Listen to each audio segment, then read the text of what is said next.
నిత్య ప్రేమతో నన్ను ప్రేమించి. We follow the star.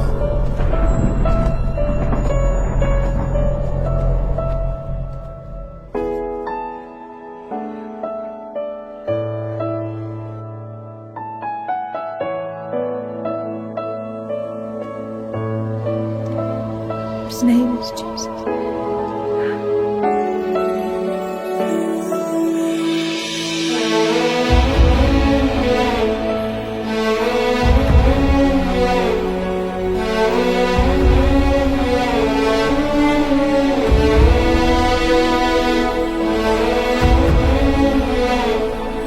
You shall turn the hearts of the fathers to the children, and the heart of the children to their fathers.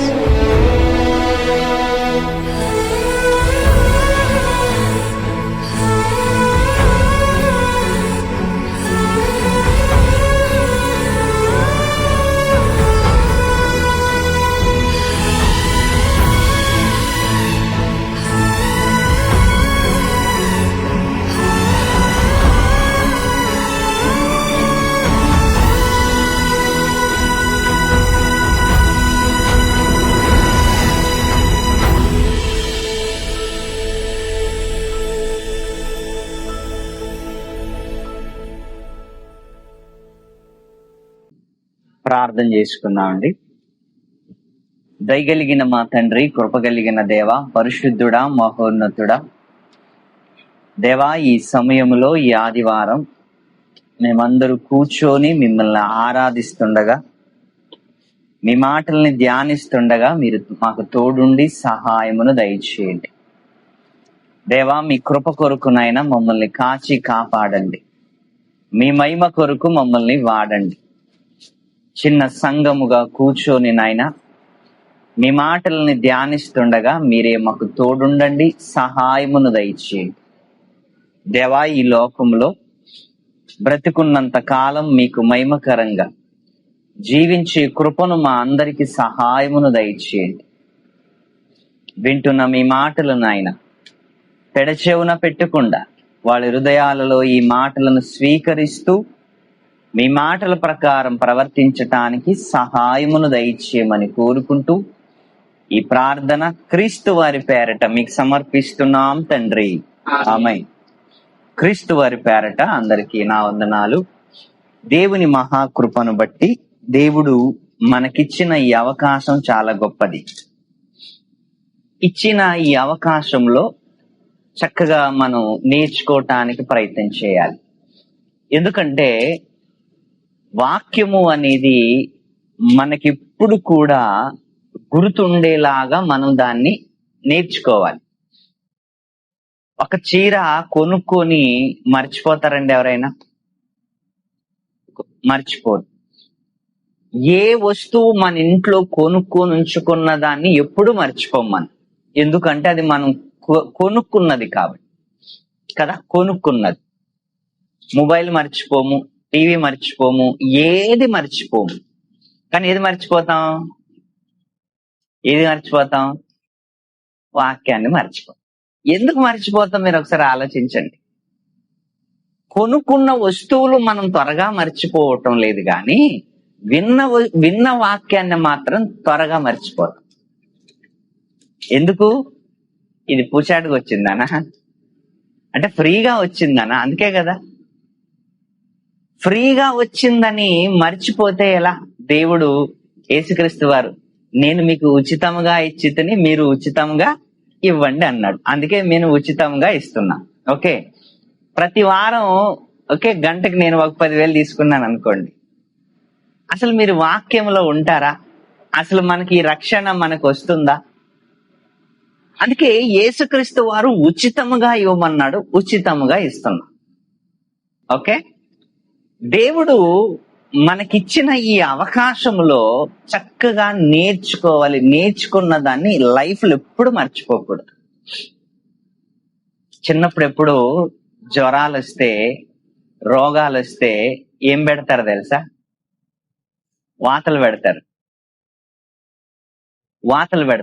అవి ఎప్పటిదాకా ఉంటాయి? చచ్చిపోయేదాకా ఉంటాయి కదా.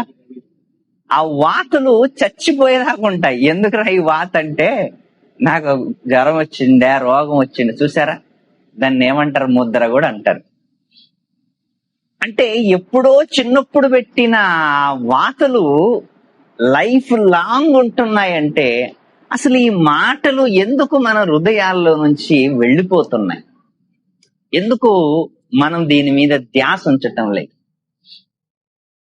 ओके, हम क्यों भूल जाते? सुंदर, वचन को क्यों भूल जाते? क्यों भूलते? क्या वजह है? भूलने का कारण क्या है? घर कभी भूला है? नहीं भूला है। मोबाइल कभी भूला है? नहीं भूला है। पापा को भूला है कभी? मम्मी को? फिर वचन को क्यों भूलते? అంటే ఇది మనం మర్చిపోతున్నామంటే ఇక్కడే ఉంది రహస్యం. ఇక్కడే ఉంది రహస్యం. ఓకే, ఇంత లోతైన రహస్యాన్ని మనం మర్చిపోతున్నాము అంటే మన జీవితంలో మనకు అవసరమైనది మనం ఏం చేస్తున్నాం? మిస్ అయిపోతున్నాం. మన జీవితానికి అవసరమైనది మిస్ అయిపోతున్నాం. అందుకే మనము వాక్యాన్ని ఎప్పుడు మర్చిపోకూడదు. ఎందుకంటే ఎన్నో రోజుల నుంచి వింటాం కదా వాక్యం. ఎన్ని రోజుల నుంచి వింటాం? ఎన్నో సంవత్సరాల నుంచి కదా. ఏమన్నా ఉన్నాయా? అంత ఖాళీ. ఎందుకు ఖాళీ అవుతుంది అంటే దయ్యం పక్కలే ఉంటాడంట. దీనికోసం ఎత్తుకొని వెళ్ళిపోవటానికి. దయ్యం పక్కలే ఉంటాడంట. వాడు ఎత్తుకొని వెళ్ళిపోవటానికి రెడీగా ఉంటాడంట. పోని వాడు ఉండలే, వాడు ఉంది, వాని పని వాడిది అది. కానీ మనం ఎందుకు ఇస్తున్నాం? వాడు ఎత్తుకొని వెళ్ళిపోవటానికి ఉంటున్నాడంటే అది వాడి పని. మరి మనం ఇస్తున్నామంటే, మనం వాడికి అవకాశం ఇస్తున్నామంటే నువ్వు ఎన్నైనా విను మర్చిపోతూనే ఉంటావు. ఎందుకంటే మర్చిపోవటం కాదు, అసలు ఉంటే కదా గుర్తుకొచ్చేది. అసలు వాక్యమే వెళ్ళిపోయింటది ఎప్పుడో, మరి ఇంకేం గుర్తుకొస్తుంది? అందుకే ప్రతి విషయాన్ని చక్కగా మనము వినాలి, నేర్చుకోవాలి. మన జీవితంలో దాన్ని మనము వాక్యముతో ప్రవర్తించడానికి ప్రయత్నం చేయాలి. ఓకే, ఈరోజు ఒక మంచి విషయాన్ని మనం బైబిల్లో నుంచి నేర్చుకున్నాం. ఇబ్రీయులు రాసిన పత్రిక చూడండి. గ్రంథకర్త ఒక వ్యక్తిని గురించి మాట్లాడుతున్నాడు ఇక్కడ. ఒక వ్యక్తిని గురించి, కొత్త నిబంధనలో ఒక వ్యక్తిని గురించి మనకు మాట్లాడుతున్నాడు. ఇబ్రీయులు రాసిన పత్రిక 12వ అధ్యాయం, ఇబ్రానియో 12వ అధ్యాయం 16వ వచనం. తెలుగులో చదవండి. ఒక్క పూట కూటి కొరకు తన జ్యేష్ఠత్వమును హక్కును అమ్మివేసిన ఏషావు వంటి భ్రష్టుడైనను వ్యభిచారి అయినను ఉండునేమో అని జాగ్రత్తగా చూసుకోండి. ఇది ఎక్కడో జరిగిన విషయం. ఇది ఇప్పుడు జరిగిన విషయం కాదు, కొత్త నిబంధనలో జరిగిన విషయం కాదు, ఎప్పుడో జరిగిన విషయం. అప్పుడు జరిగిన విషయాన్ని కొత్త నిబంధనలో ఎందుకు లేవనెత్తుతున్నాడు? ఎందుకు మాట్లాడుతున్నాడు? ఏమమ్ముకున్నాడంట? జ్యేష్ఠత్వం. అసలు జ్యేష్ఠత్వము అనేది ఈ రోజు పెద్దగా లెక్కల్లో లేదు, కానీ ఒకప్పుడు దానికి చాలా ప్రాధాన్యత ఉండేది. దేనికి? జ్యేష్ఠత్వం అంటే పెద్ద కొడుకు, పెద్ద కూతురు. ఏంటి పెద్ద అంటే? ఇంటికి పెద్ద అనేది చాలా గౌరవనీయమైన పదం అది.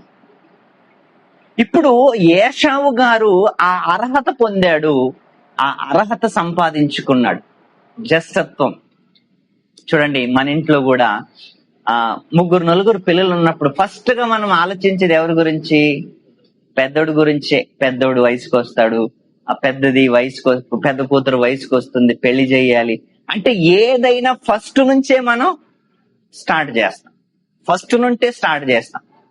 ఇంటికి పెద్ద కోడలు ఉందనుకోండి కదా, ఇంటికి పెద్ద కోడలు ఉన్నప్పుడు తర్వాత కోడళ్ళు వస్తుంటారు కదా, అందరు అంటారు నువ్వే ఇంటికి పెద్ద కోడలు కదా అంటుంటారు. అంటే ఇంటికి పెద్ద కోడలైనా, పెద్ద కొడుకైనా, పెద్ద కూతురైనా ఎంత మర్యాద అంటే, ఎంత గౌరవం అంటే, ఆ రోజు యూదుల ఆచారం, లేకపోతే ఇస్రాయిలీల్లో, లేకపోతే పాత పెద్ద పూర్వీకుల్లో జ్యేష్ఠత్వం అంటే అంత హక్కు కలిగిన విషయం. అని హక్కు కలిగిన విషయం. దానికి చాలా ప్రాధాన్యత ఉండేది. అందుకే 12 గోత్రములో పెద్దలు అని ఉంటది. మొదటి వాడు ఏంటి? పెద్దలు. అంటే పెద్దలు అనగానే మొదటి వాడు అని అర్థం. 12 మంది గోత్రాలలో రూబేన్ ఎలాంటోడంట? జ్యేష్ఠుడు. రూబేన్ ఎవరింతకి? జ్యేష్ఠుడు. అంటే 12 మంది కొడుకులలో రూబేను జ్యేష్ఠుడు. రూబేనే కదా, ఇంకెవరైనా ఉన్నారా? రూబేను జ్యేష్ఠుడు. అంటే బైబిల్లో మనకు ఆలోచిస్తున్నప్పుడు రూబేను జ్యేష్ఠుడు. ఎందుకంటే మొదటి సంతానము. దానికి ప్రాధాన్యత ఇచ్చారు, దానికి చాలా హక్కు ఇచ్చారు. ఎవరైనా పంచాయతీ ఉందనుకోండి, ఎవరిని పిలుస్తాం? పిల్లల్ని పిలుస్తాం, పెద్దలను పిలుస్తాం. ఎందుకంటే వాళ్ళు పెద్దలు కాబట్టి, మనకంటే ముందున్న వాళ్ళు కాబట్టి, వాళ్ళకి అనుభవం ఉంది కాబట్టి ఏదైనా పెద్దల్ని పిలుస్తాం. ఇక్కడంకా ఏశావు గారు ఏమమ్ముకున్నాడంట? జ్యేష్ఠత్వాన్ని అమ్ముకున్నాడంట. దేనికోసం అమ్ముకున్నాడు? ఒక్క పూట కూటి కోసం. ఒక్క పూట కూటి కోసం. నిజంగా అన్న అనిపించుకునే పిలుపుని ఏం చేశాడు ఆయన? కూటి కోసం అమ్ముకున్నాడు. అన్న అని పిలిపించుకునే పదం ఎంత అన్నాని పిలవాలి అంటే ఎంత పెట్టి పుట్టాలండి? అన్నాని పిలవాలంటే ఇంటికి తానే పెద్దోడు అనుకోండి, తనకు అన్న లేడనుకోండి, అరే నాకు కూడా ఒక అన్న ఉంటే బాగుండదు కదా అనుకుంటాడు. ఒక్కొక్కసారి ఫీలింగ్ అవుతుంది. అందుకే అన్నాని పిలుచుకునే అర్హతని ఏశావు గారు కోల్పోయాడు. దాన్ని ఒక్క పూట కూటి కోసం ఏం చేశాడంట? అమ్మేసుకున్నాడంట. ఒక్క పూట కూటి కోసం. అంటే ఆకలి ఎంత ప్రమాదకరమైనదో మీరు ఆలోచించండి. ఆకలి ఎంత ప్రమాదకరమైనది. ఆకలి కోసం దొంగతనం చేస్తాడు, ఆకలి కోసం మర్డర్ చేస్తాడు, ఆకలి కోసం విదేశాలకు వెళతాడు, ఆకలి కోసము పొద్దున 9 నుంచి రాత్రి 9 గంటల వరకు. దేనికోసం? కూటి కోసమే కదండి. రాత్రి మినిస్టర్ కష్టపడేది, పేదవాళ్ళ కష్టపడేది, ఎంత మందినైనా కష్టములో నడిపించేది ఏంటి అంటే అది ఆకలి. ఈరోజు మనం ఎందుకు పనిచేస్తాం? మిగతా విషయాలు పక్కకి పెట్టండి. 50 ఒకవైపు అయితే ఆకలి అనేది ఒక 50. ఆకలి అనేది మనిషిని ఎక్కడ దాకా పరిగెత్తిస్తుందంటే ఆకలి అనేది మనిషిని విదేశాల వరకు పరిగెత్తిస్తుంది. అంటే ఆకలి ఎంత భయంకరమైనదో మీరు ఆలోచించండి. ఆకలిని దేవుడు ఎందుకు పెట్టాడు? ఆలోచించండి, ఎందుకు పెట్టాడు దీన్ని? అసలు ఆకలి అంటే ఏంటో తెలుసా? ఆకలి అంటే ఏంటి? ఇంతకి రోగం. ఓకే, ఆకలి అంటేనే ఒక రోగం, లేకపోతే ఒక కోరిక. ఈ రోగం, ఈ ఆకలి అనేది, ఈ కోరిక అనేది, ఈ రోగం అనేది, ఈ ఆకలి అనే రోగానికి మందేంటి? ఇంతకి మందేంటమ్మా? ఆకలి అనే రోగానికి మందు అన్నం కదా, అన్నం. మరి ఏశావు గారి ఆకలికి మందేంటి? ఇంతకి కూర. అంతే కదా, కూర. అంటే ఆకలితో వస్తున్నవాడు పొలములో నుంచి వస్తున్నాడంట, ఆకలితో వస్తున్నాడంట. ఆకలితో వస్తున్న వాడికి అసలు ఏం పెట్టినా తింటాడండి. ఏం పెట్టినా తింటాడు. బాగా ఆకలేసింది అనుకోండి, బాగా ఆకలేసింది, వడపావు 100 రూపాయలు ఉన్నది అనుకోండి, బాగా ఆకలేసింది, చుట్టుపక్కల ఏం లేవు, వడపావు 100 రూపాయలు. మరి ఇప్పుడు ఏం చేస్తారు? తింటారా? ఖచ్చితంగా తింటాం. బయట 20 రూపాయలకు దొరికే వడపావు నీకు బాగా ఆకలేసినప్పుడు ఇంకేం ఆప్షన్ లేదు, అది 100 రూపాయలు ఉంది, అయినా నువ్వు తింటావు. ఎయిర్పోర్ట్ లో చూడండి, ఒక ఛాయ్ 200 అంట, ఒక వడపావు 100-150 రూపాయలంట. ఇంకే ఆప్షన్ లేదు, ఖచ్చితంగా తినాలి, ఆకలేసింది. అంటే మనిషికున్న హక్కుని భోజనం కోసం అమ్మేసుకున్నాడు ఒక యాషావు. ఆదికాండం చదువుదాం.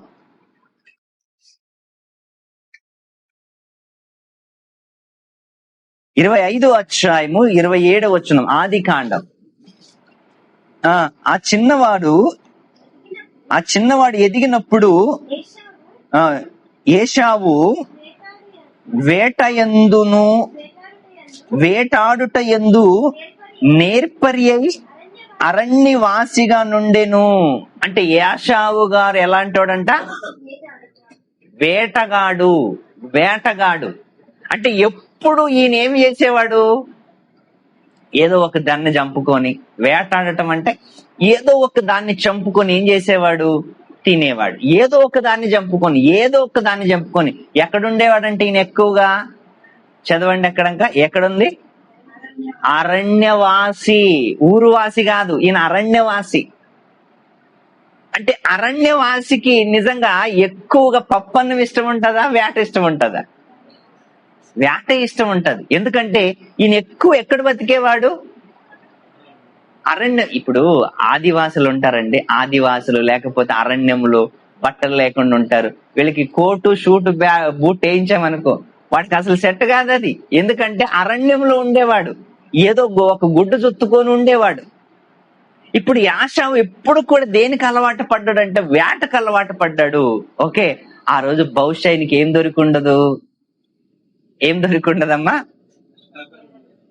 మొత్తం మాంసాహారి కదైనా, మొత్తం మాంసాహారి. వేటకి వెళ్ళాడేమో, ఆ పొలాల నుంచి వచ్చాడు, వేట దొరకలేదేమో. కానీ ఈయన గమనించి ఏం చేశాడంటే ఆయనకి తగ్గట్టుగా ఇక్కడ సెట్ చేశాడు వంట. ఆయనకి తగ్గట్టుగా వంట సెట్ చేశాడు. వంట సెట్ చేసిన వెంటనే ఆకలేసింది, ఆకలితో వచ్చాడు. అప్పుడు ఏమనుకున్నాడంటే అది తింటే బాగుంటుంది కదా అనుకున్నాడు. ఇప్పుడు మీరు ఆలోచించండి, చదవండి కిందకి. వేట యందు నేర్పర్యై అరణ్యవాసిగా ఉండెను. యాకోబు సాధువైన గుడారములో నివసించుచుండెను. అంటే ఒక గూఢాచారి, ఒక అరణ్యవాసి కదా. యాకోబు ఎక్కడుండేవాడంట? గుడారంలో ఉండేవాడంట. మరి యాషావు అరణ్యములో ఉండేవాడంట కదా. ఈయనేమో గుడారంలో ఉండేవాడు, ఆయనేమో అరణ్యంలో ఉండేవాడు. అరణ్యంలో ఉండేవాడు ఏందంటాడు? ఇంటి దగ్గర ఉన్నవాడు ఏందంటాడు? ఇద్దరు ఆహారం వేరు కదా. ఆహారం వేరు. ఆయనేమో మాంసాహారానికి అలవాటు పడ్డాడు, ఈయనేమో ఇంట్లోనే ఉన్నాడు. ఇప్పుడు అలాంటప్పుడు ఆకలి కొన్నప్పుడు నిజంగా ఆ టైంలో మనకి ఏం అనిపించదండి. దాహం వేసినప్పుడు, ఆకలి వేసినప్పుడు అసలు ముందు నీళ్ళు ఎలాంటివి, ఆహారం ఎలాంటిది ఏం చూడరు. మీరు ఒక్కసారి ఆలోచించండి. అడుక్కొని తినేవాడు, కచ్చర ఏరుకునేవాడు, నిజంగా వాళ్ళ ఆకలి తట్టుకోలేక ఎక్కడ తింటుంటారు? చెత్త కుండలో తింటుంటారు కదా. చెత్త కుండలో తింటుంటారు. అది మనకే అసహ్యం వేస్తుంటది. ఆ చెత్త కుండలో ఉన్న అన్నం గాని, రొట్టెలు గాని మురికిగా ఉన్న అది మనకు అసహ్యం వేస్తున్నా వాళ్ళకి మాత్రం చాలా ఇష్టంగా ఉంటది. ఎందుకు మీరు ఆలోచించండి, వాళ్ళ ఆకలి అది. ఏమిటి, చెత్త కుండిలో ఉంటున్నది కూడా తింటున్నారు అంటే అసలు ఇంకా అది అనుకుంటున్నారు మాకు ఇది తప్ప ఇంకేమీ లేదు. అంత మంచిగా తింటున్నారు. ఎందుకంటే ఆకలి వచ్చింది అంటే అసలు అక్కడ నీకేమి కనిపించదు ప్రియులారా. ఏశావు గారు వస్తున్నారు, ఆకలి వేసింది, ఆకలి విపరీతంగా వేసింది. అప్పుడు యాకోబు దేనికి స్పాట్ పెట్టాడు? జ్యేష్ఠత్వానికి స్పాట్ పెట్టాడు. ఏమిటి, జ్యేష్ఠత్వానికి స్పాట్ పెట్టిన యాషావు గారికి అది కనిపించలేదంట, అది అసలు గుర్తుకు రాలేదంట. ఇంత ఆకలితో ఉంటున్న నాకు ఈ జ్యేష్ఠత్వం ఎందుకు అనుకున్నాడంట. చదవండి కిందకి.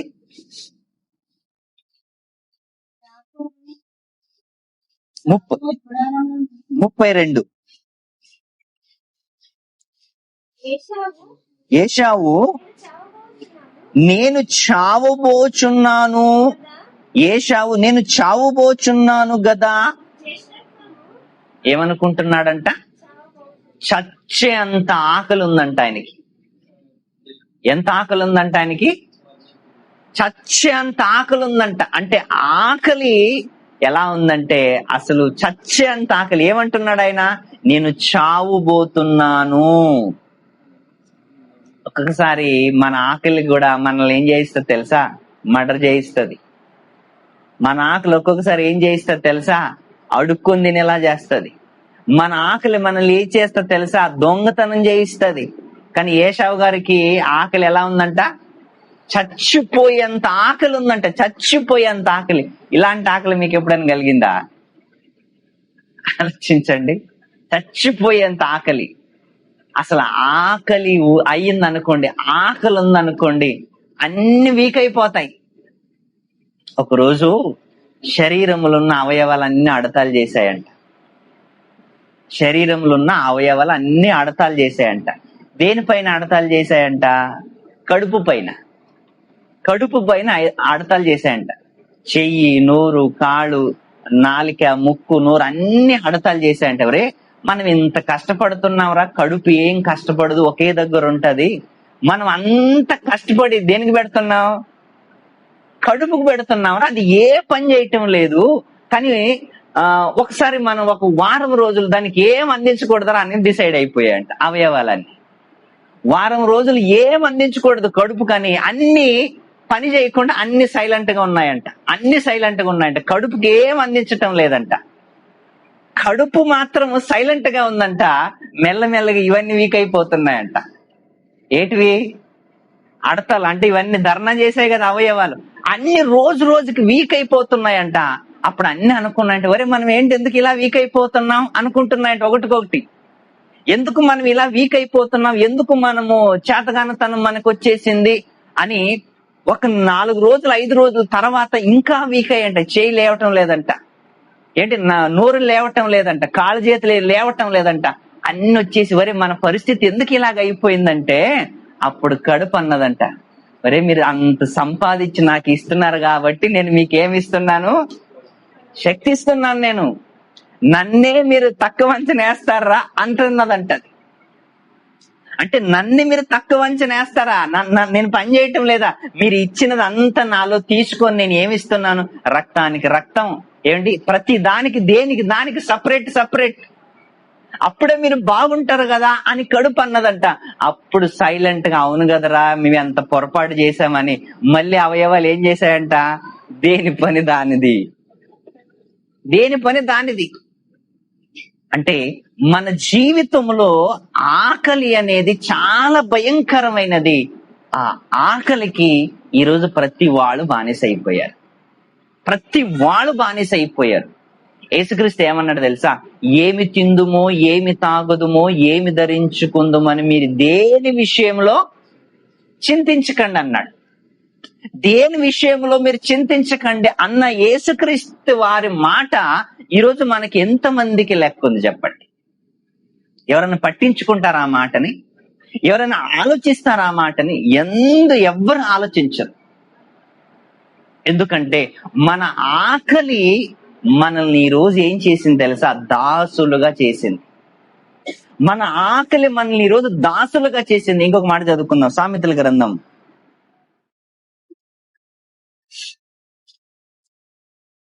16వ అధ్యాయం 26వ వచనం. సామెతల గ్రంథం నీతి వచనం. కష్టము చెయ్యవాని ఆకలి వాని కొరకు, ఆకలి ఆకలి అని ఉంది అక్కడ. ఇంకోసారి చదవమ్మా. ఆకలి వాని కొరకు పని చేత కష్టము చేయిస్తుంది. అంటే మన చేత ఆకలి ఏం చేయిస్తుంది? కష్టం చేయిస్తుంది కదా. ఆకలి మన చేత ఏం చేయిస్తుంది? పని చేయిస్తుంది. ఇప్పుడు చెప్పండి, మనకి యజమాని ఎవరింతకి? ఎవరు? ఆకలి. మన యజమాని ఆకలి. అది చెప్పిందంటే ఖచ్చితంగా పోవలసిందే. ఆకలి అంటే ఆకలి రేపుతుందంట.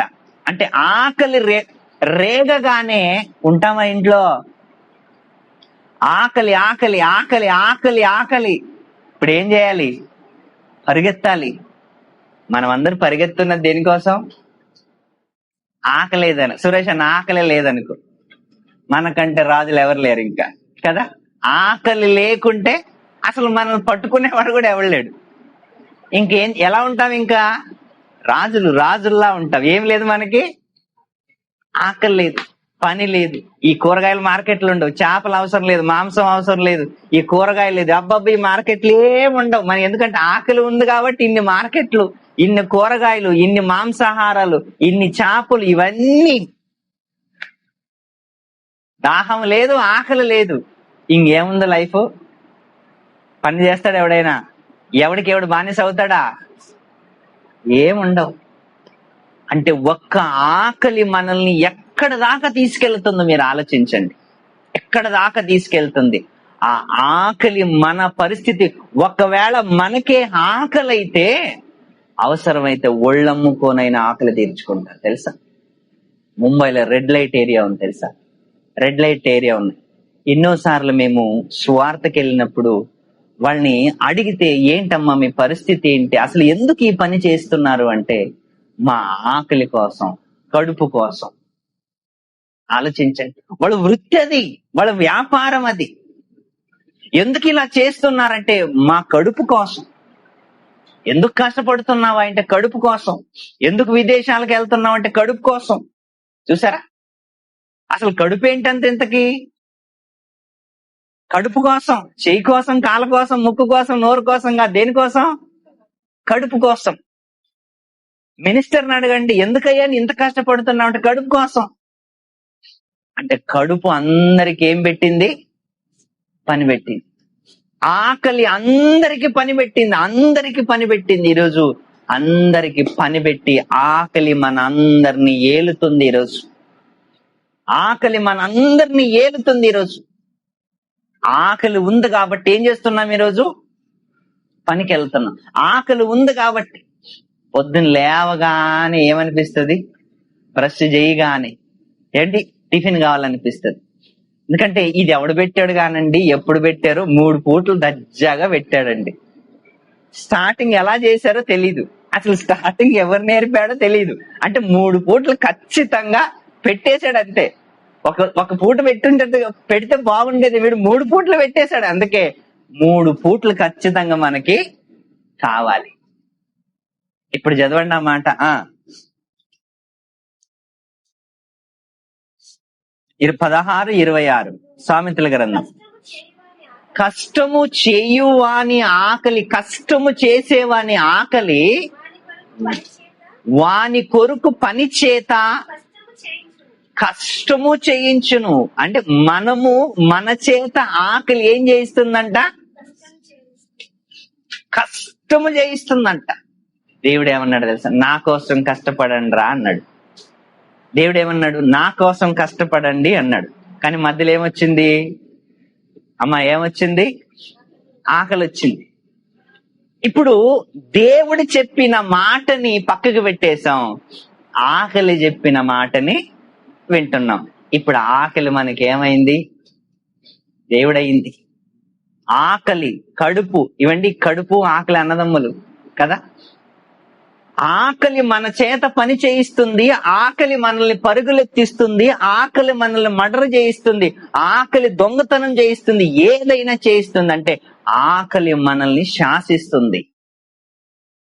ఆకలి మనల్ని శాసిస్తుంది. అందుకే చూడండి, ఈ డిగ్రీలు ఎందుకండి ఈరోజు? ఇన్ని డిగ్రీలు ఎందుకు? కడుపు కోసమేనేది. 1,000,000 విద్యలు అంట. దేనికోసం? కూటి కోసమే. 1,000,000 విద్యలు కూటి కోసమే. అంటే ఈ రోజు ఆ కూడు, ఈ ఆకలి మన పైన శాసిస్తుంది, మనల్ని ఏలుతుంది. అది చివరికి ఏలుతూ ఏలుతూ ఏలుతూ మనకది దేవుడయ్యింది.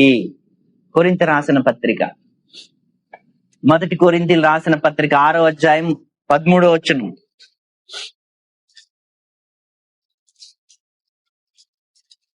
6వ అధ్యాయం 13వ వచనం. भोजन पेट के लिए भोजन पेट के लिए और पेट भोजन के लिए, पेट और भोजन के लिए, परंतु परमेश्वर इसकी ओर और उसकी ओर दोनों को नष्ट करेगा. ఆ ఏం చేస్తాడంట దేవుడు? ఏం చేస్తున్నాడు? రెండిటిని దేవుడు ఏం చేస్తాడంట? నాశనం చేస్తాడు. రెండిటిని నా తెలుగులో చదవండి ఒకసారి. భోజన పదార్థములు కడుపునకును, కడుపు భోజన పదార్థములకును నియమింపబడి ఉన్నది. దేవుడు దానిని వాటిని నాశనము చేయును. ఫిలిప్పులు రాసిన పత్రిక 3వ అధ్యాయం 19వ వచనం. ఫిలిప్పులు రాసిన పత్రిక, ఫిలిప్పియో 3रा अध्याय 19वां वचन. विनाश है उनका ईश्वर पेट है. उनका ईश्वर पेट है. क्या है? क्या जान क्या है? उनका ईश्वर पेट है. उनका नहीं, अपना ईश्वर भी पेट है ना? वो अपनी लज्जा की बात पर घमंड करते. ఒకసారి మీరు ఆలోచించండి. రాను రాను శాసించింది, రాను రాను మనల్ని పరిగెత్తించింది, రాను రాను మనకేమైంది? దేవుడయ్యింది. కడుపే ఒకవేళ మనకి దేవుడైతే మరి దేవుడు మనకి ఏమవుతాడు చెప్పండి? అసలు మనకి కడుపు దేవుడైపోయింది ఈరోజు. అది చెప్పితే ఏం చేస్తాం? పని చేస్తాం. అది చెప్పితే అది సిగ్నల్ ఇస్తుంది. అప్పుడు అంటాం కదా, पेट में क्या दौड़ रहा है? चूहा दौड़ रहा है ना? पेट में क्या दौड़ रहा है? चूहा दौड़ रहा है. मतलब पेट सिग्नल दे रहा है अपने को, क्या चाहिए? खाना चाहिए. అండ్ ఒకసారి ఆలోచించండి, ఈ ప్రపంచంలో మనుషులందరూ కూడా ఈ కడుపును నింపటానికే పనిచేస్తున్నారు. ఈ కడుపుని నింపటానికే పనిచేస్తున్నారు. ఈ కడుపుకే దాసులైపోయారు. రాను రాను దేవుని శాసనాలు, దేవుని మాటలు అన్ని పోయాయి. ఈ కడుపు మాటలే ముందుకొచ్చాయి. వారి కడుపే వారి దేవుడు. చదవండి తెలుగులో. వారి కడుపే వారి దేవుడు, నాశనమే వారి అంతము, వారి కడుపే వారి దేవుడు, వారు తాము సిగ్గుపడవలసిన విషయములు యందు ఏం చేస్తున్నారంట? అతిశయపడుచున్నారు. దేని విషయములో సిగ్గుపడాలో దాని విషయంలో ఏం చేస్తున్నారంట? అతిశయపడుతున్నారంట. అసలు మేము పుట్టింది భోజనం కోసం కాదరా, మేము పుట్టింది తినటానికి కాదరా, మేము పుట్టింది తిని తాగటానికి కాదరా. తినుచు తాగుచు పెళ్లి చేసుకునిచున్న వారిని దేవుడు ఏం చేశాడు? నాశనం చేశాడు. తెలుసా? తినుచు త్రాగుచు పెళ్లి చేసుకునుచు పెళ్లికిచ్చుచున్న వారిని దేవుడు నాశనం చేశాడు. ఇక్కడ కూడా ఏం చేస్తాడు? వాళ్ళని నాశనం చేస్తాడంటారు. చదవండి. అతిశయపడుచున్నారు. భూ సంబంధమైన వాటి మీద ఏమిస్తున్నారంట? మనసు నుంచుచున్నారంట. అంటే మన మనసు ఎటు వెళ్ళిపోయింది? భూ సంబంధమైన వాటికి. ఆత్మ భూ సంబంధమైన వాటిపైన ఉన్న మనసు మరణానికి దారి తీస్తుంది. ఓకే, మరణానికి దారి తీస్తుంది. అంటే టోటలీగా మన మనసు, మన కడుపు అన్ని కూడా ఏమైపోయాయి అంటే మనల్ని శాసించే వాళ్ళగా మలిచిపోయాయి. ఈరోజు చూడండి, ఆకలిస్తే కిచెన్ దగ్గరికి వెళ్తాం. ఆకలి లేదనుకోండి, ఇంట్లోనే ఉంటాం. అంటే మన ఆకలి ఈరోజు, మన కడుపు మనకి ఏమైంది? ఈరోజు దేవుడు అయ్యింది. అంటే దేవుడు పక్కకి వెళ్ళిపోయాడు. ఈరోజు దేవుని కోసం కష్టపడే వాళ్ళు ఎవరైనా ఉన్నారంటే, ఆకలి దేవుడు ఎందుకు పెట్టాడు అంటే శరీరానికి ఏమి ఇవ్వటానికి? శక్తిని ఇవ్వటానికి. ఒకరోజు ఏలియా గారు ఉన్నారు. ఒకరోజు ఏలియా గారు పడుకున్నాడు. దేవుడు లేపాడు. నీ శక్తికి మించిన ప్రయాణం ఉంది ముందు అన్నాడు. అయితే ఏం చేయాలి? ఇదిగో ఈ భోజనం చెయ్యి. ఈ భోజనం చేసి నువ్వు ప్రయాణం చేయ, ఎందుకంటే నువ్వు ప్రయాణం చేయాలంటే నీకేం ఉండాలి? భోజనం ఉండాలి.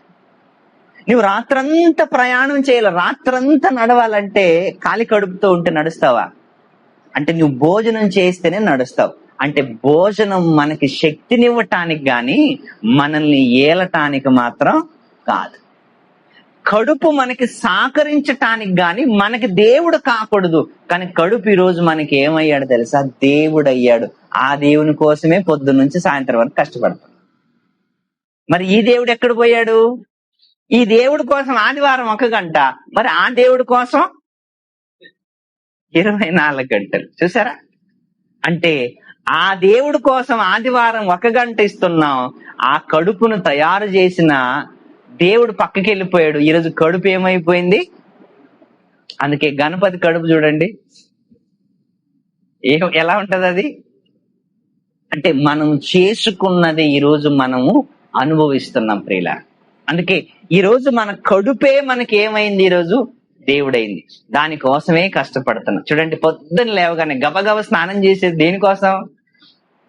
గబగబ స్నానం చేస్తాడు, గబగబ బ్రష్ చేస్తాడు, గబగబ అసలు ఎలా తింటుంటాడంటే అసలు లోపల ఎలా ఏమన్నా డ్యామేజ్ కానీ అలా తింటుంటాడు. ఎందుకోసం అయ్యా ఎంత కంగారు అంటే లేట్ అవుతుంది. లేట్ అయిపోతే తిడతారు.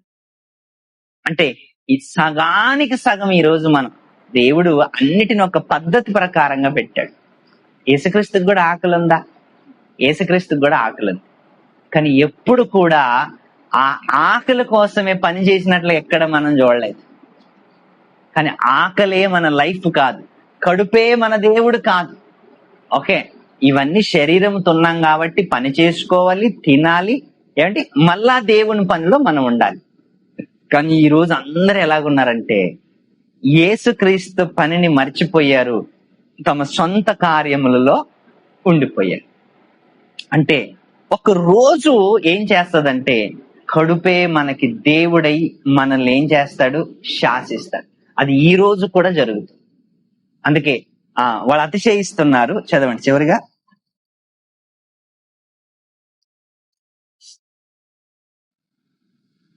3:19.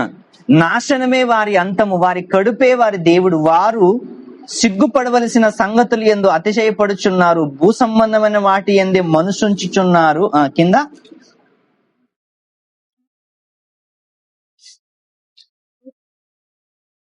20. మన పౌరస్థితి పరలోకమందున్నది, ఇక్కడ కాదు. మన పౌరస్థితి అంటే మన హక్కు, మనము నివసించే హక్కు. మనం ఏ పౌరులం? భారతీయ పౌరుల కదా.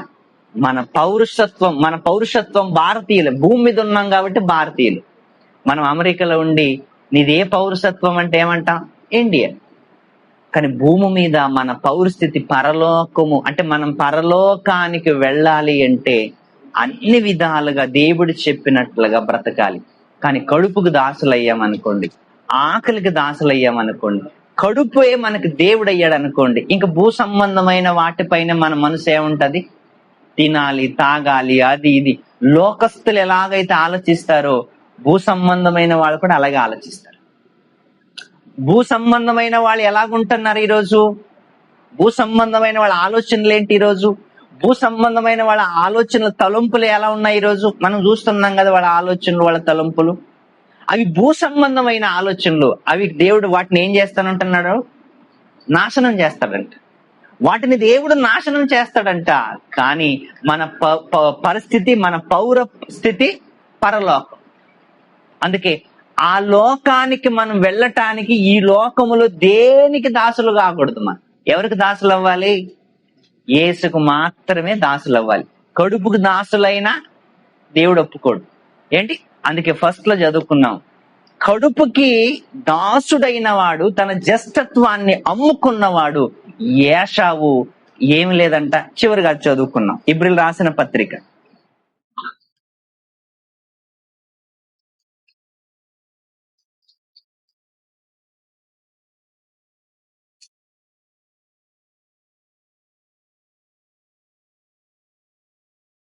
12 అధ్యాయము 16 వచనం.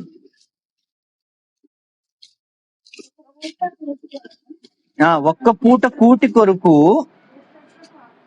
జ్యేష్ఠత్వపు హక్కును అమ్మి వేసిన ఏశావు వంటి భ్రష్టుడైనను వ్యభిచారి అయినను ఉండునేమో. అంటే ఆయనకి దేవుడు ఎలాంటి పేరు పెట్టాడు తెలుసా? భ్రష్టుడంట, రెండవది వ్యభిచారి. వ్యభిచారి, భ్రష్టుడు, వ్యభిచారి. అంటే ఈయనకి ఏం పట్టింది? భ్రష్టు పట్టిపోయింది ఆయన మనస్సు. రెండవది వ్యభిచారిగా మారిపోయాడు. వ్యభిచారి అంటే అర్థం ఏంటి తెలుసా? వ్యభిచారులు 2 రకాలుగా ఉంటాయి. ఒకటి శరీరంతో చేసే వ్యభిచారం అయితే, ఒకటి మనసుతో చేసే వ్యభిచారం. కానీ మన మనసు అంతా కూడా లోకం వైపు వెళ్ళిపోయింది అనుకోండి. మన మనసు లోకం వైపు వెళ్ళిపోయిన తర్వాత దేవుని వైపు మన ఆలోచనలు ఉండదు. అంటే లోక సంబంధమైన వ్యభిచారం. దేవుడు ఈ వ్యభిచారాన్ని క్షమిస్తాడేమో కానీ ఆ వ్యభిచారాన్ని అస్సలు క్షమించడు. ఎందుకంటే అది కంప్లీట్ గా దేవునికి వ్యతిరేకమైన వ్యభిచారం. ఏశావు ఏం చేశాడంట? భ్రష్టుడయ్యాడంట, వ్యభిచారి అయ్యాడంట. ఈ లోక స్నేహం దేవునికి వైరం. వ్యభిచారులారా అంటున్నాడు. చూడండి అన్నమాట. యాకోబు రాసిన పత్రిక చూడండి ఏమంటున్నాడు. చక్కగా చదువుకున్న 4వ అధ్యాయం 4వ వచనం. యాకోబు రాసిన పత్రిక, యాకోబు పత్రి 4వ అధ్యాయం 4వ వచనం. ये व्यभिचारिणियों क्या तुम नहीं जानती? संसार से मित्रता करने से परमेश्वर से విరోధం. అంటే అంటే లోక స్నేహము వ్యభిచారులారా అంటున్నాడు. అంటే ఏశావు ఏమయ్యాడంట? భ్రష్టుడయ్యాడంట. రెండవది ఏమయ్యాడంట? వ్యభిచారి. అర్థమవుతుందా నా మాట? ఏశావు అమ్మాయితో వ్యభిచారం చేయలేదు. దేంతో చేశాడు ఆయన? లోక సంబంధమైన వాటితో. అసలు లోక సంబంధమైన వాటితో ఏంటి? భోజనం. ఈ లోక సంబంధమైనదే కదా భోజనం. దానికి ఎక్కువ ఏమయ్యాడంటే ఈయన దాసుడైపోయాడు. దాన్ని ఎక్కువ ప్రేమించాడు. నన్ను చచ్చైనా చచ్చిపోతాను గాని నా జ్యేష్ఠత్వం నాకు అవసరం లేదు, నేను చచ్చిపోతానంటే లోక సంబంధమైన కూటికి ఎంత బానిస అయిపోయాడు. అంటే ఏమయ్యాడు? వ్యభిచారైపోయాడు. మీరు బాగా ఆలోచించండి. వ్యభిచారంటే అమ్మాయి అబ్బాయి కలుసుకోవటం అది కాదు. ఈ లోకాన్ని ప్రేమించటమే, దేవుని విడిచి దేవుని కంటే ఎక్కువగా ప్రేమించటమే వ్యభిచరించినట్టు. వ్యభిచారులారా, ఈ లోక స్నేహము అంటే దేవుని కంటే ఎక్కువగా ఈ లోకంతో స్నేహం చేశావా, నీవేమైపోతావు? వ్యభిచారైపోతావు. మీరు బాగా ఆలోచించండి. ఈ లోకముతో స్నేహం చేస్తే అంటే ఏశావు దేంతో స్నేహం చేశాడు? ఎవరితో స్నేహం చేశాడు? ఏంతో చేశాడు? వ్యక్తులతోనా? కాదు. దేంతో? ఎవరే నా ఫ్రెండ్ కోసం ప్రాణమైనా ఇస్తాను అంటే అర్థం ఏంటి? ఏశావు డైలాగ్ అది కాదు. భోజనం కోసం ప్రాణమైనా ఇస్తా, చచ్చైనా చచ్చిపోతాను, కానీ నేను మాత్రం భోజనం చెయ్యాలి. అది అందుకే ఎప్పుడైనా మీరు ఆలోచించండి. లోక స్నేహం అంటే ఏదో అనుకోకండి. భోజనం కూడా లోక స్నేహమే. ఏమిటి? నీళ్లు కూడా లోక స్నేహమే. అన్ని లోక స్నేహమే. ఇవన్నీ మనం అనుభవిస్తూ దేవుడు పని చెయ్యాలి. కానీ అనుభవిస్తూ వీటికి ఏం కాకూడదు? దాసులు కాకూడదు. మనము దాసులు అయ్యామంటే అవి మనకేమవుతాయి? యజమాని అవుతాడు, దేవుడు అవుతాడు, ఇంకంతే. అందుకే ఎప్పుడు మీరు ఆలోచించండి. మనము తీసుకునే నిర్ణయాలే మన జీవితాలకి ముప్పుగా ఉంటది, మెట్లుగా ఉంటాయి. మనం తీసుకునే నిర్ణయాలు. ఏశావు తీసుకున్న నిర్ణయము ఆయన్ని చివరికి భ్రష్టుడిగా చేసింది, వ్యభిచారిగా చేసింది. అందుకే కడుపు మనకేం కాకూడదు? దేవుడు కాకూడదు. అది దేవుడు అయ్యాడంటే ఇంక మన పరిస్థితి అంతే. Okay, thank you. ప్రార్థన చేసుకుందాం. పరిశుద్ధుడా, పరిశుద్ధుడా, పరలోకంలో ఉన్న మా తండ్రి, దయగలిగిన దేవ, కృపగలిగిన దేవ, మీకు వందనాలు, స్తోత్రములు. ఇప్పటిదాకా మీ మాటలునైనా విన్నాం.